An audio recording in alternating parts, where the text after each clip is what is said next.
eu não recomendo para vocês de jeito nenhum. Primeiro pastor ou pastora, né, que eu não recomendo para vocês de jeito nenhum, gente. De jeito nenhum. Nenhum desses aqui da lista eu não passaria nem perto. Eu não perderia 5 minutos da minha vida ouvindo nem a paz do Senhor Jesus dessas pessoas. Primeiro deles, pastora Sara Shiva. Dentro da língua tem um código. É tipo assim, você tá orando Recataramanai. Olha! Recataramanai. Não é Recataramanai. Não. Dentro da onda sonora tem um código que só o céu abre. Na terra não abre. Então demônios não entendem. O primeiro motivo que eu não pararia para ouvir a Sara Shiva de maneira nenhuma é que, já de cara, não existe a figura da pastora nas Sagradas Escrituras. Eu sei que para algumas pessoas isso pode ser algo irrelevante, mas uma mulher que se coloca na condição de pastora, ela está incorrendo em pecado. Tem vídeo aqui no canal onde eu falo sobre isso, onde eu explico por que não existe o pastorado feminino nas Escrituras. Vou deixar na descrição do vídeo e também nos comentários, vale muito a pena vocês verem. Mas, além disso, a Sara Shiva tem outros 2 problemas, no mínimo, tá? Que são muito graves, gente. O primeiro é o fato de que, como ela mesma testemunha, né, ela não converteu-se a Jesus Cristo, ou supostamente se entregou a Jesus Cristo, por meio da proclamação do Evangelho. O que levou ela, supostamente, a Jesus foi uma experiência sobrenatural que ela teve. Ela já falou isso aí na internet, basta procurar, onde ela disse que uma pessoa possessa, uma pessoa possuída de demônio, e ali os olhos espirituais dela se abriram, e a partir de então, ela começou a pregar exatamente esse tipo de mensagem que supostamente libertou ela. Misticismo atrás de misticismo. A Sara Shiva, por exemplo, já chegou a dizer que se uma igreja não tem manifestação de demônios, não tem cenas de exorcismo, aquelas coisas malucas e místicas, né, que nós vemos em muitas igrejas neopentecostais, essa igreja não é bíblica. Ou seja, ela mede a saúde de uma igreja, a fidelidade bíblica de uma igreja, a partir da manifestação de demônios. Não está manifestando demônio na igreja? O altar tem fogo estranho. O demônio não manifesta mais hoje em dia. O demônio não manifesta por quê? Se vai numa igreja que não manifesta demônio, fica nessa igreja não. Se não está manifestando, o demônio está muito confortável nessa igreja. Igreja que não manifesta demônio. Não é sinal de que o povo é liberto, é sinal de que o poder de Deus não é suficiente, a santidade no altar não existe. Frequentemente, ela aparece aí pelas redes sociais, né, dando mais poder para demônios do que aquele que eles de fato têm. É uma pessoa que traz diversos elementos de outras religiões, secretismo religioso, né, que chama, para o meio da fé cristã. Então, por esses 3 motivos. Primeiro, o fato dela usurpar um ministério, um ofício que não cabe a ela. Segundo, por ela ser uma proliferadora do misticismo. E terceira, por ela ser uma ministra de Satanás que espalha doutrinas de demônios no meio das igrejas evangélicas. Eu não ouviria Sara Shiva de maneira nenhuma. O segundo pastor dessa lista, que eu também não ouviria de forma nenhuma, gente, isso aqui, quem ouve esse pastor aqui, não é cristão. Vou deixar bem claro na tela. Ouvir Ed Henrique Vitz, congregar na igreja do Ed Henrique Vitz, perder o seu tempo na internet vendo o Ed Henrique Vitz, não é coisa de cristão. Eu não creio no Deus que é fogo consumidor. Se você ganha menos de 10 mil por mês, está com dívida e está pensando em contratar um... Inferno não existe, pessoal. Sheol do hebraico e a doutrina de judeu, religião judeu, povo judeu não tem nada a ver com o povo cristão, o povo do evangelho. O Deus de Israel não é pai de Jesus, não tem nada a ver com Jesus e com o pai de Jesus. São 2 pessoas totalmente diferentes, tá? Sheol, nós pegaram isso do Sheol, né? Em hebraico é sepultura. Hades no evangelho, né? Que o evangelho veio do grego, do aramaico. Hades é sepultura, ou morte, ou mundo dos mortos. Então, não é inferno. Geena era o lugar físico, palpável, que você conseguia ver com os olhos normais. Tipo o lixão de Gramacho na Baixada Fluminense, Caxias, aqui no estado do Rio de Janeiro. Tipo você ir na Colúrbia, empresa de lixo. Você vai ver lixo lá, né? Você vai poder tocar, porque é um lugar físico. Se você for no estádio de futebol no Maracanã, você vê um jogo de futebol, lugar físico. Então, Geena era lugar físico para queimar o corpo de criminosos, os piores, considerados os piores criminosos. Era fora da cidade de Jerusalém, Geena. O fogo nunca apaga, porque sempre estava jogando fogo ali para queimar os cadáveres de pessoas e de animais. Às vezes animais também tinham lá. E o verme não morre, porque tinha vermes que saíram do corpo. Você sabe qualquer lugar, corpo que está apodrecido no mesmo dia ou no dia seguinte, no máximo, o corpo de uma pessoa, de um animal, vem vermes. Os vermes ficam em cima do corpo. Então, tinha que jogar fogo também para queimar esses vermes. Senão o verme não morre, tá? Então não existe inferno, mas o castigo aí, o julgamento de Jesus, pode ser ficar alguns anos queimando ou parar de existir. Mas não tem queimar inferno, nem fogo eterno, não, muito menos inferno, tá? Agora, a salvação de Jesus é verdade. Então, essa parte esse cara que tem um nome muito esquisito aí, esse branquinho de óculos, que faz falso pastor, nisso ele tá certo. Gente no inferno. Churrasco humano eterno. Não creio nesse Deus. Primeiro motivo, ele é uma das pessoas liberais, né, que tem o pensamento... Essa parte aí, esse cara aí do vídeo tá falando besteira. Mas quem não falou contra nem a favor do inferno. A Bíblia é machista. Para ele, nós temos que adequar a Bíblia ao pensamento do homem moderno. E a partir de todas essas premissas, ao invés de a Bíblia ser a palavra final, a palavra de Deus, a palavra inerrante do Espírito Santo para as nossas vidas... Isso aí ele falou besteira também, pessoal. A Bíblia tem muitas verdades e muitas mentiras. Tem mentiras, tem heresias, tem tradução errada, mal traduzido. Você vê que nenhuma é bem traduzida 100%. Nem a nova tradução da linguagem de hoje, que é uma das 3 melhores que eu estou usando, voltei a usar, nem ela. Nova tradução da linguagem de hoje, 25 anos atrás, ano 2000, uma das 3 melhores, ela não é bem traduzida totalmente, em todas as partes. Não é. Tem nenhuma Bíblia boa, tá?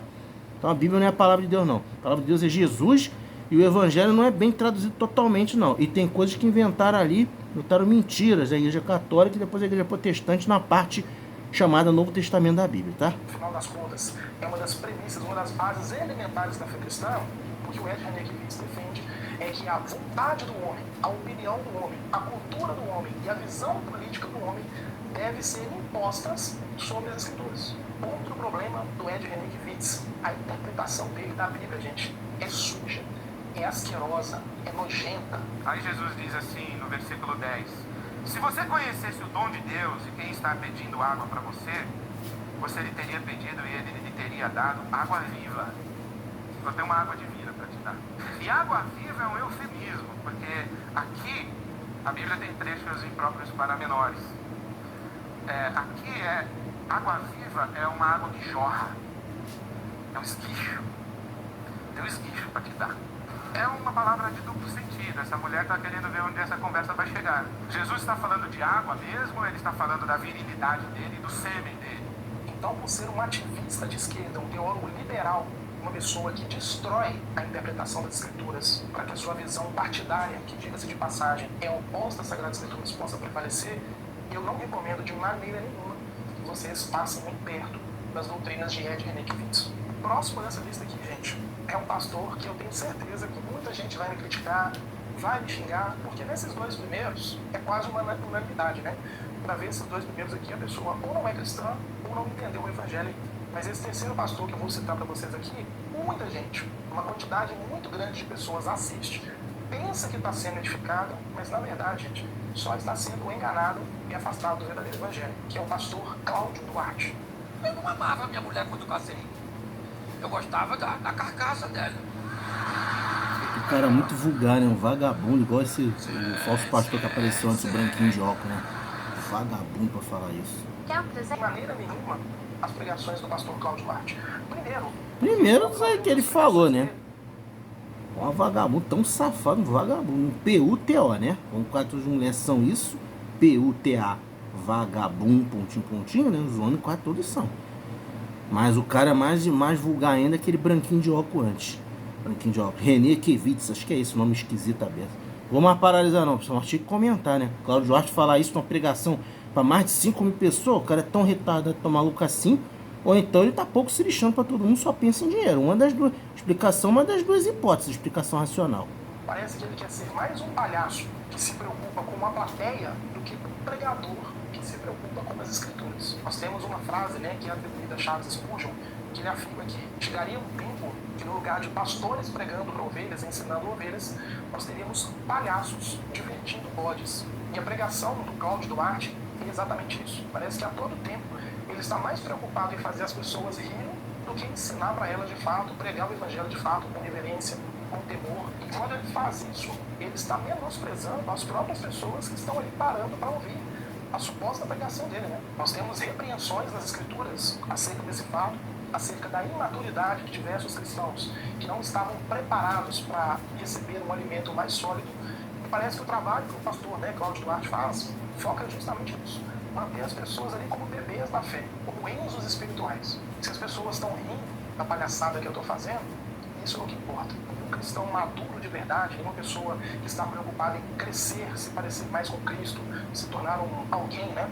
A estatura do varão perfeito, para ouvir Cláudio Duarte, isso é fato. Ninguém que saiu da imaturidade espiritual para alguém que de fato deseja se parecer mais com Jesus Cristo, vai parar para ouvir o pastor Cláudio Duarte. Agora eu quero saber de você, antes da gente ir para o quarto e para o quinto pastor, que eu não indico de maneira nenhuma, algum desses três aqui, você assiste, você consome conteúdo desses três? Você concorda com o que você tem aqui?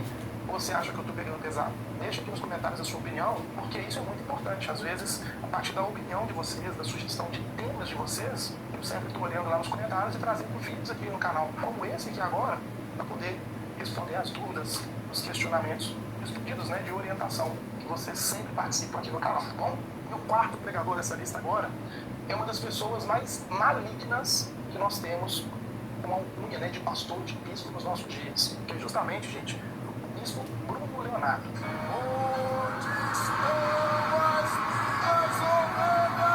Eu já tenho alguns vídeos aqui no canal onde eu falo com mais profundidade sobre ele. Inclusive tem um vídeo aqui no canal onde eu analiso uma pregação inteira dele. Tem link na descrição do vídeo e também nos comentários para vocês. Mas eu não ouço o bispo Bruno Leonardo de maneira nenhuma.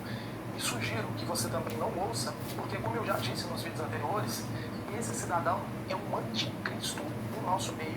Ele é uma pessoa que tem a assinatura do diabo ali no seu contra-cheque como um missionário ativo das forças das trevas aqui no nosso meio. Dentro da teologia do bispo Bruno Leonardo, ele aplica a confissão positiva, que eu já falei com vocês aqui no canal, né? Aquela crença que as pessoas têm, que elas têm poder criador a partir da sua palavra. Você dá ordens ao mundo espiritual e a partir da sua palavra isso tem que acontecer no mundo espiritual. Ele é um dos principais adeptos da teologia neopentecostal, que é aquela teologia que a partir do seu sacrifício, a partir principalmente dos seus investimentos financeiros, você coloca Deus na parede para que ele tenha que te retribuir com bênçãos em volta. Imagine você receber um carnê na sua casa com 12 prestações de R$50 para que Deus possa te abençoar. Tome posse de um desses 7.000 carnês consagrados pelo Bispo Bruno durante toda a madrugada no monte, e você será mais que vencedor.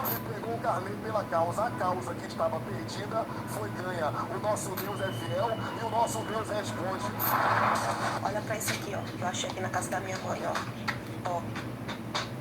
Dois carnê, ó, um da minha mãe e outro do meu padrasto.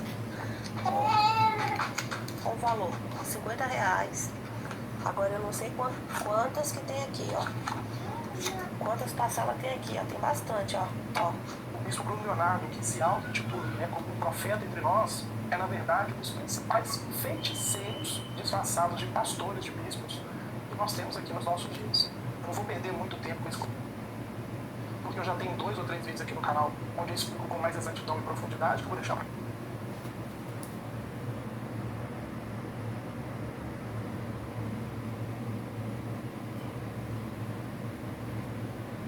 vocês aqui. Eu sugiro muito que vocês essa pessoa desse celular que eu pego emprestado, com certeza, alguém da sua família assiste. fica E a Deus devagar. ensina que é dever de cada um de nós. Meu, seu, combater esse tipo de pessoa. O celular que tá gravando é o meu, o celular que tá passando o vídeo é emprestado. A pessoa do meu prédio.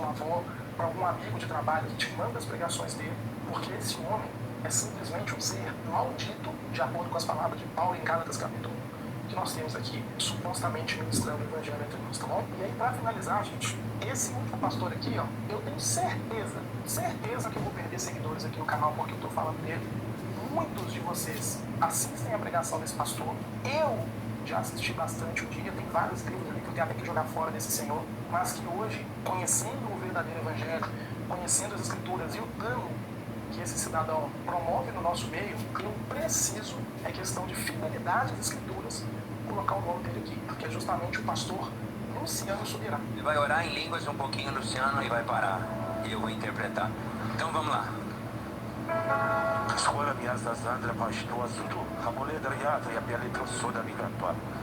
Passou o tempo, diz o teu Deus, daquele lugar simples onde eu te tirei com o teu coração humilde, com o teu coração dependente. O primeiro motivo que eu oriento a vocês de não consumir o conteúdo desse pastor, não ver as pregações dele, não assistir as ministrações aos cursos dele, é que ele simplesmente não agiu da maneira bíblica quando houve um escândalo terrível em uma das igrejas vinculadas ao ministério dele. Eu não vou entrar muito nesse assunto, porque envolve criança, é uma questão de justiça muito séria, não vou entrar nisso. Atenha atenção à família da menina. Mas a postura do pastor Luciano Subirá, diante desse fato que ocorreu em uma das igrejas vinculadas ao ministério dele, foi simplesmente, gente, deplorável. Enquanto a Bíblia diz que nós que somos cristãos devemos condenar as más obras, não devemos ter parte com ímpios, que nós devemos nos posicionar principalmente contra aqueles que cometem crimes. Ao meu ver, o que o pastor Luciano Subirá procurou fazer foi proteger mais a placa dele do que a vida e a família de uma criança que passou por algo terrível em um dos ministérios vinculados ao orvalho.com, né? Eu acho que esse é o ministério dele. E isso já seria, assim, um motivo mais que suficiente para nenhum cristão genuíno continuar acompanhando o ministério desse pastor. Se você vier aqui defender o pastor Luciano Subirá nesse caso, me desculpe, mas você merece esse tipo de pregador mesmo. Outro ponto, a pregação dele foca nas suas experiências pessoais. Uma das coisas mais tristes de parar para consumir pastor Luciano Subirá, os conteúdos das pregações dele, é que ao invés de aplicar conhecimento teológico, explicar o texto bíblico, trazer a Bíblia para os nossos dias, ele prefere colocar as suas experiências pessoais como mais valiosas do que o texto bíblico. A santificação, a nossa conformação a Cristo, ela vem por meio da pregação fiel e genuína do Evangelho, e não por meio de experiências pessoais, afirmações pessoais de qualquer pastor. Não existe nenhuma outra vida que tenha poder de transformar a vida das pessoas do que a vida, morte e ressurreição do nosso Senhor Jesus Cristo. Terminando o então, vídeo. nós que somos pastores, não fomos chamados para pregar a experiência pessoal, mas para pregar Falta Jesus 1 minuto e meio. e esse crucificado. E por fim, um outro problema extremamente sério do Luciano Subirá é que ele coloca a teologia dele acima das escrituras. Recentemente eu já vi até ele aí fazendo uma papagaiada. Quase todos fazem isso, filho. Não só os famosos, mas quem não é famoso, quase todos fazem essa besteira tão grande. Só que o que ele estava fazendo ali, gente, não tem base bíblica nenhuma. Tem vídeo aqui no canal onde eu explico para vocês todos os dons espirituais registrados na Bíblia, e o que o pastor Luciano Subirá faz é colocar a teologia dele acima daquilo que as escrituras nos ensinam. Então, por esses motivos, eu não recomendo, eu não perderia o meu tempo e muito mais, eu não colaboraria com a impunidade assistindo ao pastor Luciano Subirá. Mas e aí, o que você acha dessa lista? Você assiste a algum desses pastores? Você discorda do que eu trouxe aqui? Porque a discordância também é importante. Então eu quero saber a sua opinião, tá bom? Quero lembrar vocês que o nosso curso de interpretação bíblica, de estudo e interpretação bíblica, está ainda com preço promocional, R$ 29,90 apenas. Você vai ter acesso aí a mais de 20 horas de aulas. Pronto, pessoal. Acabou. Muito importante esse vídeo, né? 5 falsos pastores, falsos profetas que não é para você ouvir, que é perder tempo. Fala coisas boas, só às vezes fala um monte de besteira. Ele falou, esses 5 aí são muito famosos, muito conhecidos, né? Aquela mulher, que foi a primeira que ele falou, e os 4 caras aí. Um abraço, até a próxima. Menos de 18 minutos o vídeo. Vídeo tranquilo.